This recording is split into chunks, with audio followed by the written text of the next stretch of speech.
इस बार फ्राइडे शाम को मैंने सोचा कि इस वीकेंड जरा कहीं घूम कर आती हूँ। फिर बादलों पर नजर पड़ी और बिल्कुल एक मिलेनियल की तरह मैंने निकलने के पहले मौसम का हाल गूगल से पूछ लिया। दिखा कि पूरे 2 दिन बारिश बारिश और सिर्फ बारिश होने वाली है। तो मैं घर से निकली, बगल वाले किराना स्टोर से बेसन लेकर आई और घूमने का प्लान डिच कर चाय और पकौड़ों पर फोकस कर लिया। मैंने पकौड़े खाते खाते सोचा कि यार गूगल नहीं होता तो कितना समय वेस्ट हो जाता ना। फिर मेरे दिमाग ने बिल्कुल बहस के अंदाज में मुझसे कहा कि मौसम वैज्ञानिक नहीं होते तो गूगल भी कैसे बताता ये सब। दिमाग की बात मुझे सही लगी और मैंने सोचा कि करियर ऑप्शन तो ये भी बढ़िया है। फिर मंडे को स्टोरी आइडिया में माथा गर्म करने की बजाय मैंने यही पिच कर दिया। तो ये थी आज के एपिसोड की बैक स्टोरी। साइंस में दिलचस्पी है तो दिल थाम कर बैठिए, क्योंकि आज के रंगरूट शो में आपको बताएंगे कि मीटियोरोलॉजिस्ट बनने के लिए क्या करना है। नमस्कार, मेरा नाम है मानसी और आप देखना शुरू कर चुके हैं रंगरूट शो।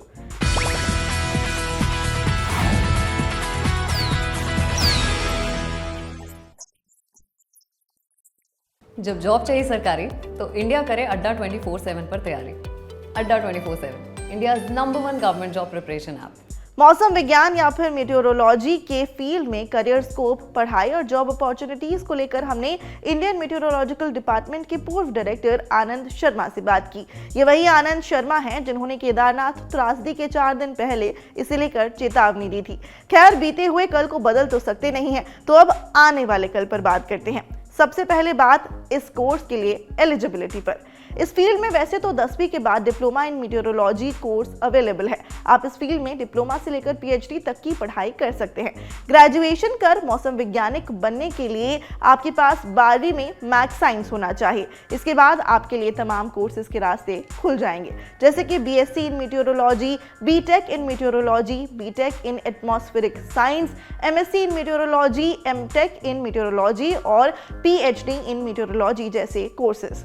मीटियोरोलॉजी की पढ़ाई के लिए भारत में बेस्ट कॉलेजेस की बात करें तो IIT Delhi, IIT Kharagpur, Indian Institute of Tropical Meteorology Pune, Indian Institute of Science Bangalore, Punjab University Patiala, Kochi University of Science and Technology, Andhra University, Devi Ahilya University Indore और Orissa University of Agriculture and Technology कुछ बेस्ट कॉलेजेस हैं। अब पढ़ाई लिखाई तो ठीक है, पर मुद्दे की बात यह है कि नौकरी मिलेगी कि नहीं। यार, भारत में इस फील्ड में फिलहाल तो बढ़िया स्कोप चल रहा है। मौसम विभाग के पूर्व निदेशक आनंद शर्मा बता रहे थे कि अगले कुछ सालों तक तो भारत में इस फील्ड में जबरदस्त स्कोप है।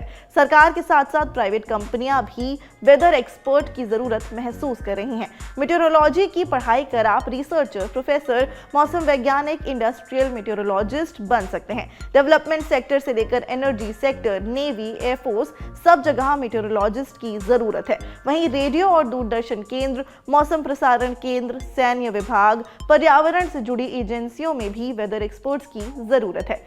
सुनिए। वेदर फोरकास्टिंग एंड वार्निंग, ये तो प्राइमरी जॉब हो गया, that is because it's a service department. आम जनता को, प्लानर्स को ये जानकारी दे दी जाए और यदि वो जानकारी उसको यूटिलाइज कर लेते हैं और डिसैमिनेट कर लेते हैं, टाइमली एक्शन ले लेते हैं, लाइफ सेव कर सकते हैं। रिसर्च एंड डेवलपमेंट आप कर सकते हैं, नई मॉडल्स डेवलप कर सकते हैं जो फोरकास्ट को बेहतर बना सकें। फॉरेंसिक साइंस में बहुत यूटिलाइजेशन है। मान लीजिए कहीं एक्सीडेंट हुआ, रोड एक्सीडेंट है, हो सकता है गाड़ी वाला कहे जी मुझे कुछ दिखाई नहीं दे रहा था, फॉग था, तो आप उसको वेरीफाई कैसे करेंगे। एनर्जी सेक्टर में बहुत जबरदस्त इंपॉर्टेंस है। तो विंड एनर्जी को हम हार्वेस्ट कहाँ कर सकते हैं, सोलर एनर्जी को कहाँ हार्वेस्ट कर सकते हैं। एविएशन सेक्टर है पूरा, कोई no plane can take off और लैंड विदाउट इंफॉर्मेशन। एयरफोर्स है, आर्मी है, आपको मिसाइल लॉन्च करने हैं, उसके लिए विंड डायरेक्शन, स्पीड, बहुत सारे फैक्टर्स, तो देयर इज एंडलेस स्कोप। सुना आपने, यानी मीटियोरोलॉजिस्ट की जरूरत हमारी और आपकी इमेजिनेशन से कहीं ज्यादा जगहों पर है।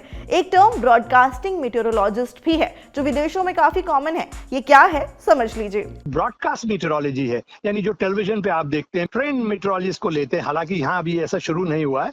हम ही लोग जो है फोरकास्टिंग भी करते हैं और ब्रॉडकास्ट भी करते हैं। बाहर यदि देखें तो बड़ा स्कोप बहुत ज्यादा है कि आप ब्रॉडकास्ट मीटियोरोलॉजी में आने वाले में हो सकता है कि डिफरेंट चैनल्स हैं आज तक, वो सब अपने अपने मीटियोरोलॉजिस्ट को रखना शुरू कर दें। पता है, आज आपके बहाने मैंने ना मौसम विभाग के ऑफिसों के ऊपर वो बॉल जो लगी होती है ना, उस पर भी सवाल पूछ लिया। आपको पता है वो बॉल क्यों लगी होती है? नहीं, सुनिए। फुटबॉल जो है बेसिकली इट्स ए रडार डोम, उसके अंदर रडार है जो सेंसर लगे हुए हैं। तो उससे क्या होता है, इलेक्ट्रोमैग्नेटिक रेडिएशन को जनरेट किया जाता है और वो इलेक्ट्रोमैग्नेटिक जनरेशन जो है क्या मतलब है, रेडिएशन जाती है और उसके बीच में कोई रुकावट आ जाए तो उसे टकरा के वापस आ जाती है। तो उससे उसके बारे में पता चलता है, क्लाउड्स के बारे में पता चलता है कितनी दूर हैं और कितने मतलब उनमें कितना मॉइस्चर है और वो कितनी बारिश दे सकते हैं, क्या वो इंटेंस रेनफॉल दे सकते हैं, क्या उनके चलते क्लाउड बर्स्ट हो सकता है। तो basically it's a radar is a active remote sensing device. तो ये हम लोगों ने पूरे कोस्ट में भी लगा रखे हैं और मेजर सिटीज में भी ये लगाए हुए हैं। एक मीटेरोलॉजिस्ट की सबसे पहली जिम्मेदारी वेदर फोरकास्टिंग और वार्निंग ही है। इसके अलावा तमाम जगहों पर स्कोप तो है ही है। इस फील्ड में सैलरी एस्पेक्ट्स भी काफी अच्छे हैं। या तो आपको किसी प्रदेश के मीटेरोलॉजिकल डिपार्टमेंट में काम करने का मौका मिलेगा, ऐसे में आप सरकारी नौकरी में होंगे, और अगर आप प्राइवेट सेक्टर को भी चुनते हैं तो आप काफी वेल पेड नौकरी कर रहे होंगे। तो आज रंगरूट शो में इतना ही। कल फिर मिलेंगे एक नए टॉपिक के साथ। तब तक रंगरूट के साथ जुड़े रहिए और अपना ख्याल रखिए। शुक्रिया।